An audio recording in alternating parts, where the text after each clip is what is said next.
The seventh stage of this walking tour of London starts at Lambeth Bridge, following the River Thames via the South Bank to Blackfriars Bridge. There's a link to a map of the route below this video. Cross Lambeth Bridge towards the Tudor bricked entrance of Lambeth Palace, official residence of the Archbishop of Canterbury, head of the Church of England. William Bligh, captain of the Bounty until his crew mutinied, is buried next door at St Mary at Lambeth Church, which has been converted into a garden museum. The restaurant there is said to be popular with people who work and live nearby. A detour to the Imperial War Museum involves a 10-minute stroll along the road running past the church away from the river. This walk continues along the riverside path to Westminster Bridge, passing St Thomas's Hospital, provider of healthcare since the 12th century, and home to a museum dedicated to Florence Nightingale, the founder of modern nursing. Over the water it's impossible to miss the Houses of Parliament, rebuilt in the Gothic style after a fire in 1834. The Lion on Westminster Bridge comes from the Lion Brewery, demolished in 1949 and subsequently replaced by the Royal Festival Hall. First building along the South Bank is County Hall. Once the headquarters of the Greater London Council, much of it has now been given over to entertainment, where crowds flock to visit the London Sea Life Aquarium and London Dungeon.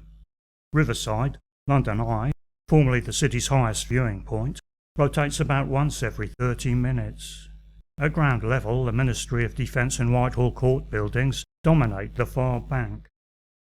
After Hungerford Bridge, which carries trains into nearby Charing Cross Station, entertainment becomes arguably more sophisticated in the form of the Royal Festival Hall, the Queen Elizabeth Hall and Purcell Room.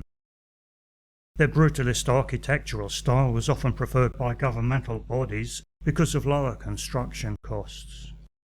Opposite, Cleopatra's Needle fronts Shelmeck's House and the Savoy, the first hotel to install electric lifts.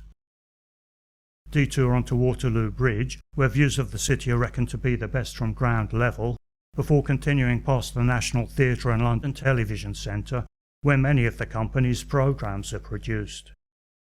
Just round the corner, food outlets and shops line Gabriel's Wharf, the most significant for owners of tired feet being the London Bicycle Tour Company, which has an impressively large selection of bikes for hire. A little further on, the Oxo Tower was designed with windows forming the logo of a company product to circumvent local laws forbidding illuminated skyline advertising.